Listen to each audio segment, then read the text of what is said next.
You guys ready? Ready to tuck in? Let's do this thing. I saved myself 7 minutes. I went back and watched the message, and I was like, I got to preach for 7 more minutes. I was like, I'll just hang on to those 7 minutes, and I'll use them this week. So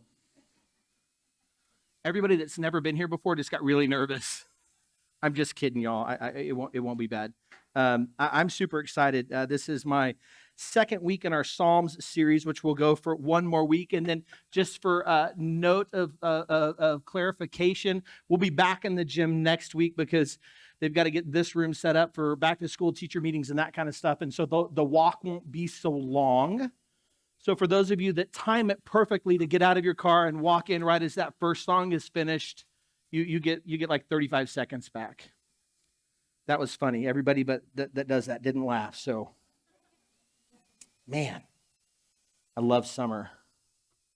I'm thankful that we don't live in Phoenix. I don't know if you saw that, but they had 30 days not under 110 degrees.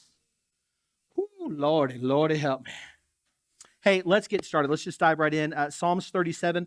I'm going to read. We're only getting through 7 verses today. But I'm just going to read those at the very beginning, and then we'll get started just so we know where we're going. So do not fret. This is of David, a psalm of David. It says, do not fret because of those who are evil, or be envious of those who do wrong. For like the grass, they will soon wither. Like green plants, they will soon die away. Verse 3, trust in the Lord and do good. Dwell in the land and enjoy safe pasture. Take delight in the Lord, and he will give you the desires of your heart. Commit your way to the Lord, trust in him, and he will do this. He will make your righteous reward shine like the dawn, and your vindication like the noonday sun. Be still before the Lord. Wait patiently for him. Do not fret when people succeed in their ways, when they carry out their wicked schemes. What an incredible section of scripture written by David, who would know. Moms, hey, if you got a mom and you got a kid that normally doesn't sit in here with you, and they're in here with you today, I want every mom to look at me. Don't stress. It's okay. If they make a little noise, if they squeak, if their chair rubs on, it's okay. It's all good. You don't have to worry about it because it's not going to bother us at all. And in fact, I love listening to the sounds of kids. It is a beautiful thing, and so you don't stress about it at all. In fact, I was talking, we've got some superheroes. Cheryl's back there wrangling 3 boys in a newborn. I'm like, that girl is amazing, man. I'm going to be like her when I grow up. Hey, one of the things that I kind of did over my sabbatical, I invented a game. Well, I can't take sole credit for it because I'm sure I saw some variation of this game, probably on my social media feed or something like that. But I put my own little twist on it. And so it's called Top 5. I play it with some people here in the church. Every night I send out a text message and we play. Some of the way that it works is you have to rank a category of things from 1 to 5, 1 being the best and 5 being the worst. Now, 5 may still be really good. Like we may be ranking like breakfast breads and cinnamon rolls, right? Everybody loves that cinnamon rolls are good, but it may be your number 5. So it doesn't necessarily mean that it's horrible. It's just in this list of 5 things, that's the worst thing for you, okay? But here's the little twist on the game. You don't know all 5 things as you rank them.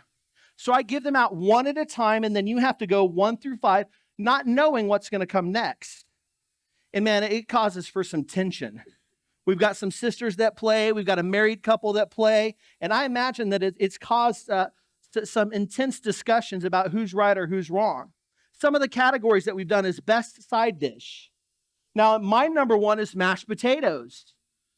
None of them liked mashed potatoes. They dogged mashed potatoes. I almost excommunicated them from the church. Just kidding. We've done Disney movies, fair food. We've done shoe brands. We've done ice cream flavors. Nobody likes strawberry. Does anybody like strawberry ice cream? Thank you. All the kids are all like, I just like ice cream. We've done movie trilogies. We've done the best place to get a French fry. You guys want to play today? Can we play this game? Okay. Today's category is Bible characters. Now, caveat, Jesus is not on this list. So if you're saving number 1 for Jesus, he's not on the list, okay? Now, you can shout it out. You can hold up your finger, whatever you want.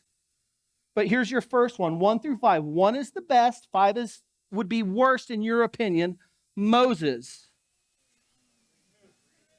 3, 2. Anybody got 1? Okay. David, the author of the Psalm for today. One. We've got a 1. Anybody else have 1? Okay. The Apostle Paul. 1. 1, 2s. How about, now if this is a Catholic church, we'd all say number 1 on this one, but Peter. 1. We got a 1 there. 4. Who has 1? Who's got their number 1 left? Raise your hand if you've got number 1 left. Raise it high. I want everybody to know who you're picking. The last option is Judas.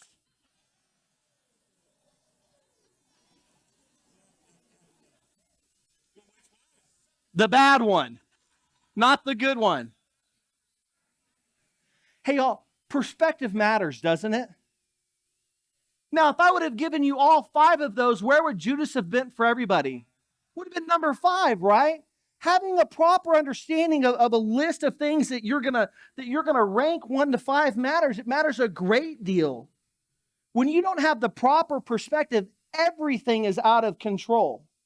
David addresses this right in the first couple of verses. It says, "Fret not yourself because of evildoers. Be not envious of wrongdoers, for they will soon fade like grass and wither like the green herb. Fret not yourself over the one who prospers in his way, over the man who carries out evil devices." Listen, what David's saying here is having a proper perspective matters. You can write that down. Kids, you got like your own special notes when you came in, and there might have been a section that said, what's the big point or the main point of what Pastor Jason's saying? You could write that down. Having the proper perspective matters. Parents, you could even talk about this with your kids at lunch or dinner today.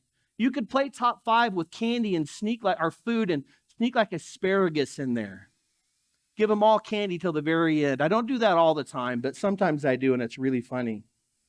Last night's category was movie theater snacks, and I snuck Raisinets in there, and I caused some consternation.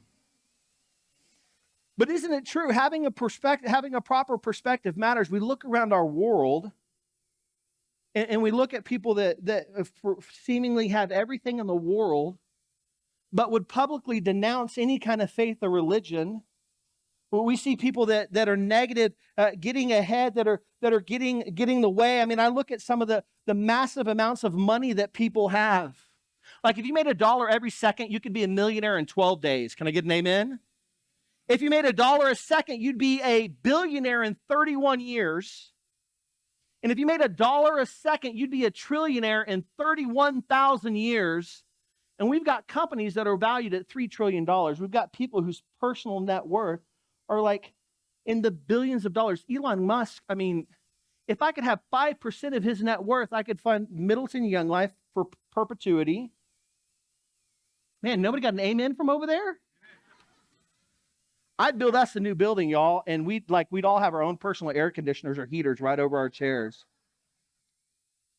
I could impact so many lives for eternity. If David was writing this today, like if he had, our social perspective, it may sound something like this. Man, I worked so hard. I worked so hard to get ahead just a little, and I get a little bit of money in the bank, and then there's a flat tire, or the water heater goes out, or the refrigerator quits working, or the AC goes down, and I'm back in the hole again. That's what David is saying in the first couple of verses. He's crying out to God, when am I going to catch a break? When am I ever going to get a chance? When am I going to catch a break? And I find myself saying that too. Like I'll cry out and I'll get frustrated. Typically what happens is I get loud, I bang something, everybody gets quiet, and then everybody scatters. Now listen, you talk to my kids. I'm like, I don't scream or yell, and I've ever raised a hand in anger at them, but I'll get mad at a situation, and it's an area that God is shaping me in, because I have to learn how to control that. The ongoing joke in our church is that often happens when I'm waiting to turn left somewhere, and the person in front of me just won't turn.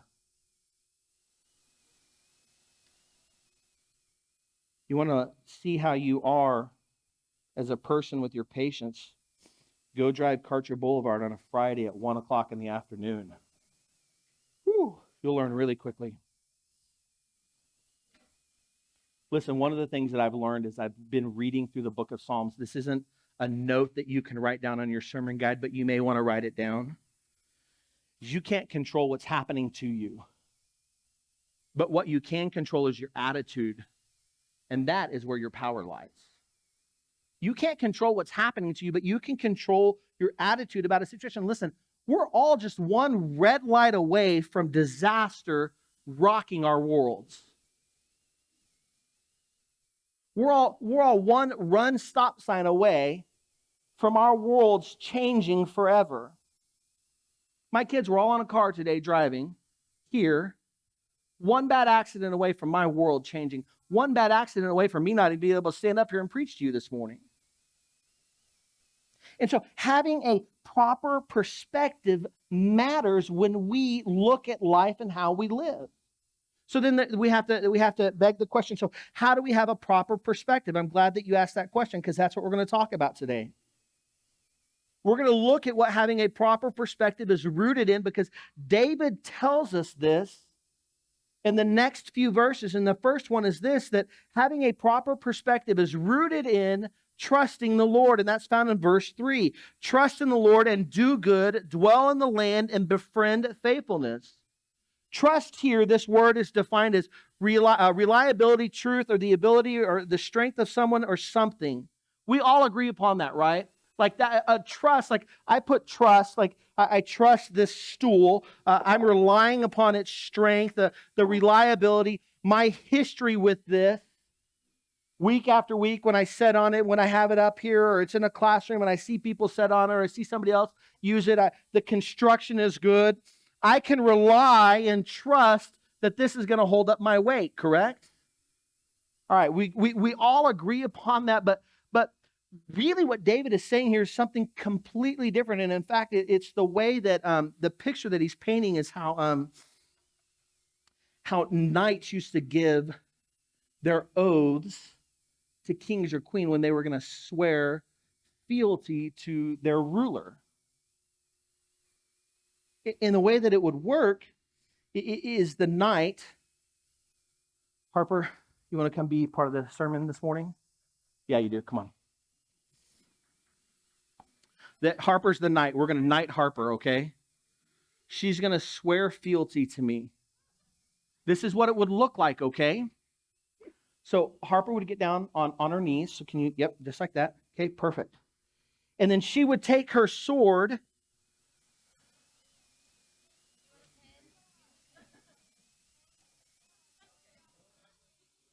She would take her sword and give it to me. I'm going to mute that just in case. And the way that she would swear fealty to me is I would take her sword like this. We'll just go like this. And I would hold it over the top of her head. And she would look up at the points of the sword, and she would swear her fealty to me. In whatever words those were, Harper, you can go sit down. Everybody give it up for Harper.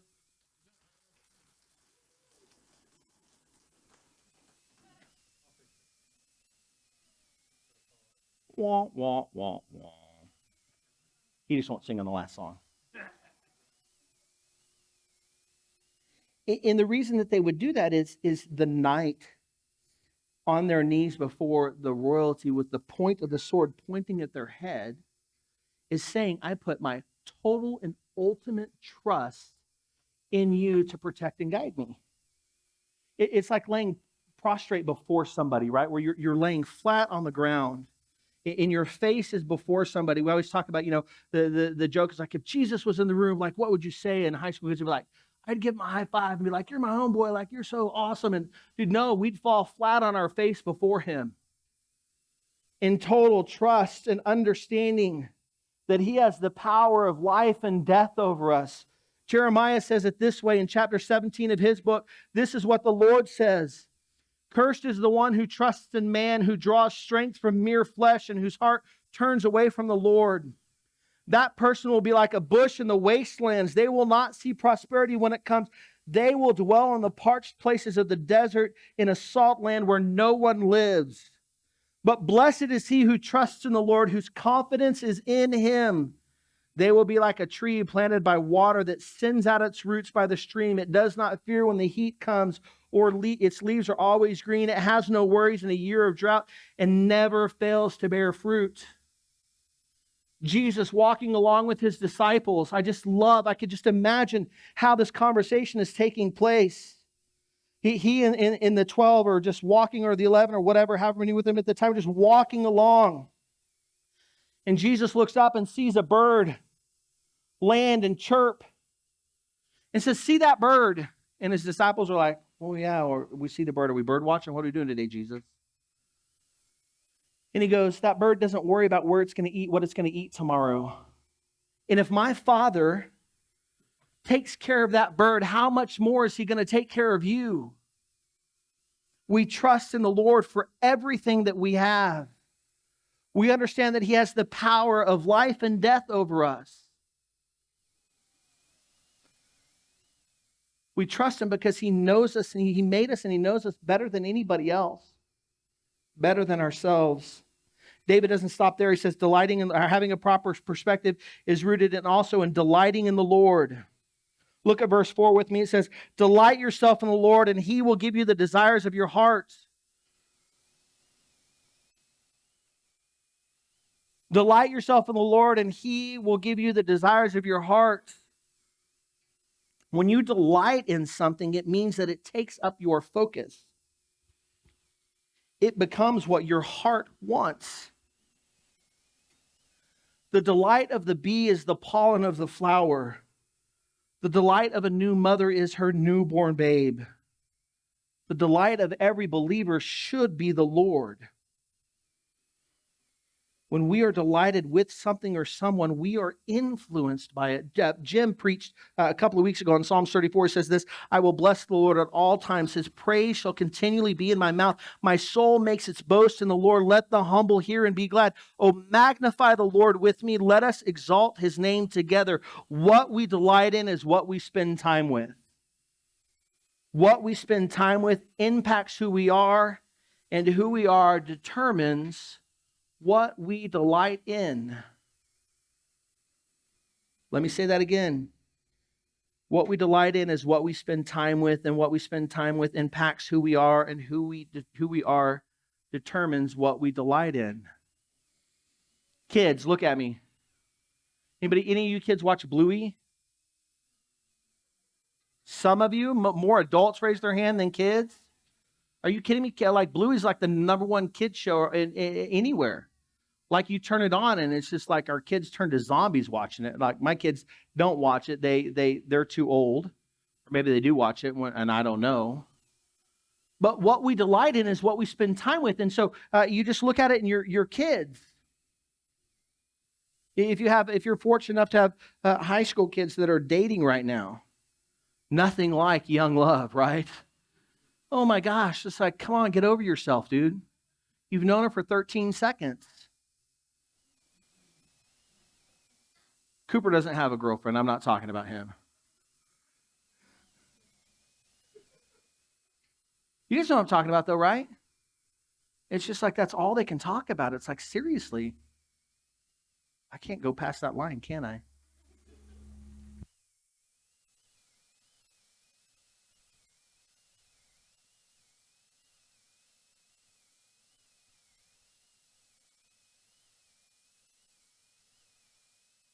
Check 1, 2. Yeah, there we go. Sweet.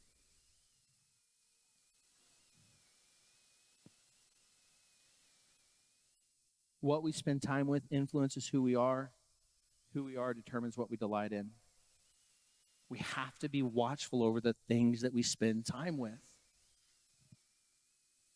One of the ongoing discussions that Becky and I have is screen time on our screens. Anybody get that report every week? Tells you how much screen time you had? Are any of you shocked when you get that report? No? Bill's shaking his head yes. Anybody below 3 hours a week on your devices? Wow. Anybody above 12 hours a week on your device? Like I'm talking a day. I'm not talking like for the whole week. Anybody spend more than 12 hours a day on your device? A day. That's how the Cooper, can you go turn the echo off? That's how the device reports. It reports on per day. So when you get that number, that's not saying for the week, that's your average per day. Anybody above 12 hours per day? Way to go, y'all. That's the national average right now. So our ongoing thing is when we get that report is like, how much time did you spend on Facebook or Instagram or that kind of stuff? Well, one of the things that somehow, I don't know why, how, but my phone and my iPad are not on the same Apple ID. So I get two different reports. I get a screen time report for this device, and I get a screen time report for my phone. And so when my phone is out of whack, you know what I do? I always report the screen time on this device. Do you know when I use this device? Sunday mornings, that's it. And so if I have it on for like 2 hours, that's divided over 7 days. That's like 17 minutes a day. And so like, yeah, my screen time was way down this week. It doesn't go very well. She gets pretty frustrated when I do that to her. Having a proper perspective is rooted in delighting in the Lord. You have to be careful about what you watch and what you put in. The next thing, having a proper perspective, is rooted in following the Lord. Look at verse 5 with me. Commit your way to the Lord, trust in him, and he will act. He will bring forth your righteousness as the light and your justice as the noonday. This harkens back to trusting the Lord. It's important that we follow. But following requires what? It requires us to abdicate leading. And that gets really difficult, doesn't it? Because we like to lead. We like to make our own choices. We like to decide for ourselves where we're going to go or what we're going to do or how it's going to work. To follow means that we have to abdicate leading. We desire to be in control. It's part of our nature. It's who we are. We want to have a sense of ownership in our lives. That's not horrible. But listen, we must and shall go free. But what you have to understand is that following is where freedom is found. Because look at me, everybody look at me. Every single one of us is following something. And freedom is found in choosing what you follow. You're either following the course of the world, the prince of the air, the principalities, or you're following Jesus. And freedom is found in following.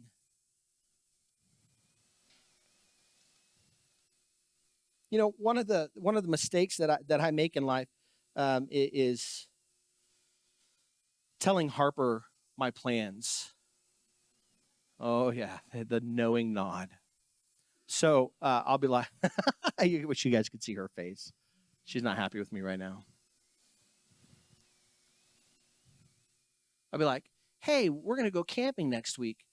As long as nothing gets in the way, we're gonna go camping. As long as nothing comes up, we're gonna go camping, right? And I'll make that statement, and then about 7 minutes later, well, where are we gonna go camping, Dad? Like, what time do you think we're gonna leave? Should I start packing now? Like, no, don't pack now. We're still like 10 days away from that. Like, we still got a long ways to go. Anything could happen. Anything could come up. Like, and in fact, we're actively happening this right now. I made a promise that we would go camping, not this week, or actually I made the promise that we would go camping this week. I'm like, hey, we're going to go camping this week. And then I remembered I can't because I'm facilitating a baptism for somebody in our family. And so we couldn't go camping. And so, I always put that caveat. I've learned, like, if nothing comes up, so then I'd be like, hey, something came up. So then the next immediate question is, well, Dad, when are we going to go camping? Well, we're going to go next week. Well, if any of you are smart, or you're smart, I'm sorry, that sounded really bad. Please forgive me. If Marianne was here, she'd already have her calendar out, and she would know that the week after this week is the back to school night. And I can't be in Ola fly fishing with my daughters when the back to school night's happening. So then I had to pull that caveat out, right? And so then, right, it just happens and it goes, and she's always trying to figure out what's going to happen next. It's intuitive in her age. She's 11. So if you're from birth, if you're a newborn, you want to know what's happening, you just can't explain it yet. Mikey, how old are you? From birth to 24, kids just want to know what's happening next. And if you're a husband and you've been married for more than like 30 years, you just always asking your wife, like, what's next? What's for dinner? What's our plan? We never outgrow it. All of us want to know what's happening next. But one of the things that David tells us in his having a proper perspective is this: it's rooted in learning to be still before the Lord. Verse 7, be still before the Lord, wait patiently for him. Fret not yourself over the one who prospers in his way, over the man who carries out evil devices. We have to learn to just stop and be still. Jenny Owens, one of my favorite singers from the early, 1990s, 2000. She's blind, and she went to school, and she got her degree for teaching, and she would apply at public schools as she was getting ready to graduate, because all she wanted to ever do when she grew up was to be a music teacher at an elementary school. That's all she ever wanted to do. And she applied to school district after school district, and she just kept getting told no. She just kept getting told no. She kept getting told no. She kept getting told no. And she couldn't figure out why she kept getting told no. And one day she was sitting before God and in prayer, and she was crying out, and she was trying to figure out what was going on.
And she says at the end of this, she's telling the story on her CD.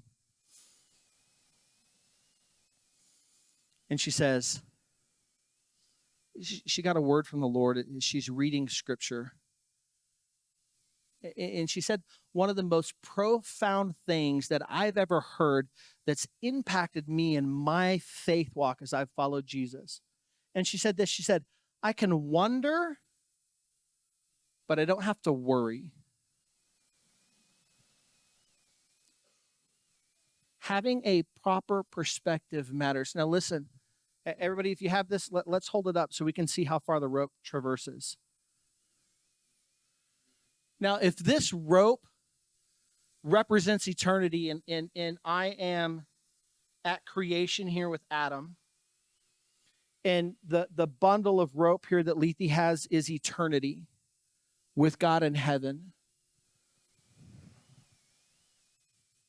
My life, your kids' life is represented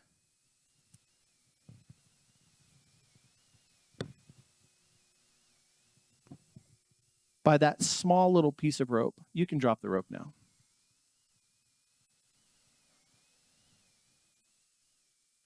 That's what your life is represented by.